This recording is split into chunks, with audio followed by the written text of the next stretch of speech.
Halo teman-teman, jumpa lagi dalam channel YouTube aku Iradika. Kali ini aku akan membahas tentang materi keluarga berencana, di mana materi ini sudah masuk dalam kisi-kisi resmi dari BKN. Tapi sebelum aku mulai ke materinya, teman-teman jangan lupa subscribe ya.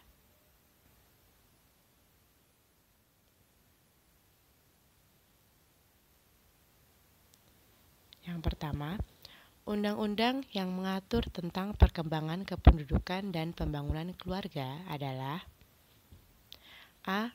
UU nomor 52 tahun 2009, B. UU nomor 53 tahun 2009, C. UU nomor 52 tahun 2010, D. UU nomor 53 tahun 2010, atau E. Bukan salah satu di atas.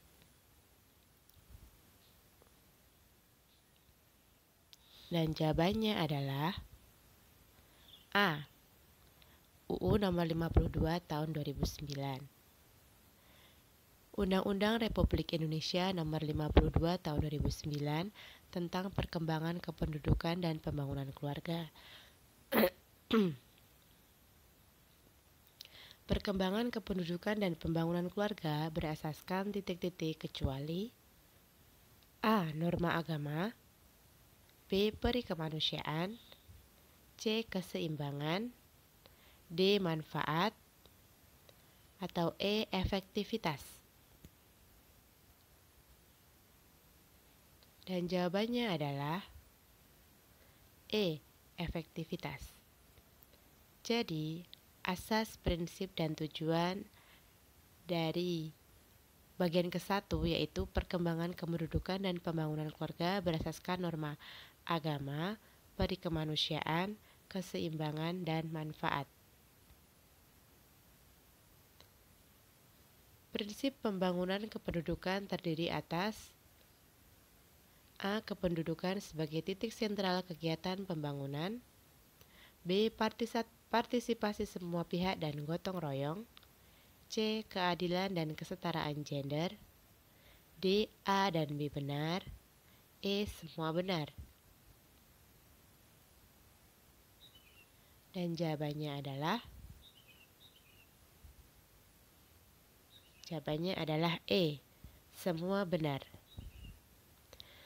Jadi, perkembangan kependudukan dan pembangunan keluarga berdasarkan prinsip pembangunan kependudukan yang terdiri atas A. Kependudukan sebagai titik sentral kegiatan pembangunan, B. Pengintegrasian kebijakan kependudukan ke dalam pembangunan sosial budaya, ekonomi, dan lingkungan hidup, C. Partisipasi semua pihak dan gotong royong, D. Perlindungan dan pemberdayaan terhadap keluarga sebagai unit terkecil dalam masyarakat, dan E.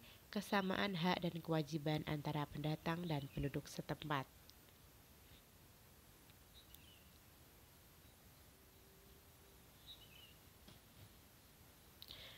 Oh, ternyata masih ada lanjutannya teman-teman. Yang F yaitu perlindungan terhadap budaya dan identitas penduduk lokal, dan yang terakhir yaitu keadilan dan kesetaraan gender. Kebijakan keluarga berencana membantu calon suami istri dalam mengambil keputusan untuk kecuali titik-titik. A. Usia ideal perkawinan, B. Usia ideal untuk melahirkan, menentukan jenis kelamin anak, jumlah ideal anak, atau yang terakhir jarak ideal kelahiran anak. Kecuali ya, dan jawabannya adalah C. Menentukan jenis kelamin anak. Pada pasal 20 menegaskan bahwa untuk mewujudkan penduduk tumbuh seimbang dan keluarga berkualitas, pemerintah menetapkan kebijakan keluarga berencana melalui penyelenggaraan program keluarga berencana.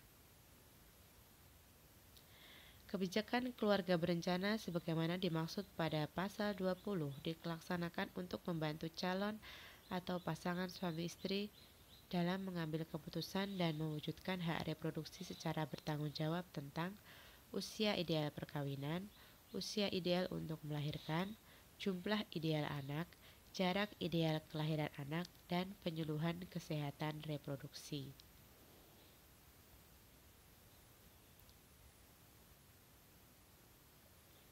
Kebijakan keluarga berencana bertujuan untuk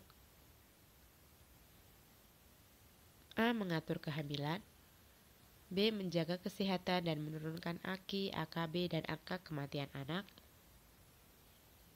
C. Meningkatkan akses kualitas pendidikan, konseling, pelayanan kesehatan, D. C. Salah, atau E. Benar semua. Jadi jawabannya adalah E. Benar semua. Kebijakan keluarga berencana sebagaimana dimaksud pada ayat 1 bertujuan untuk A. Mengatur kehamilan yang diinginkan, menjaga kesehatan dan menurunkan angka kematian ibu, bayi, dan anak, meningkatkan akses dan kualitas informasi, pendidikan, konseling, dan pelayanan keluarga berencana dan kesehatan reproduksi. Yang D. Meningkatkan partisipasi dan kesertaan pria dalam praktek keluarga berencana. Dan yang terakhir, mempromosikan penyusunan bayi sebagai upaya untuk menjarangkan jarak kehamilan.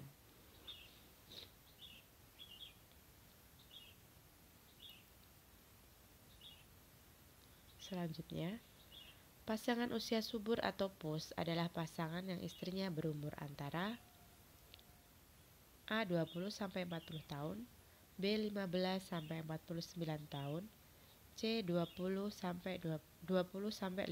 tahun, D. 15-50 tahun, atau yang E. 18-35 tahun.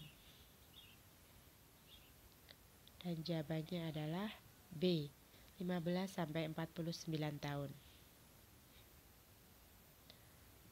Pelayanan KB yang tidak ditangani oleh FKTP adalah AMOP, BMOW, CIUD, D. Implan, atau E. Suntik.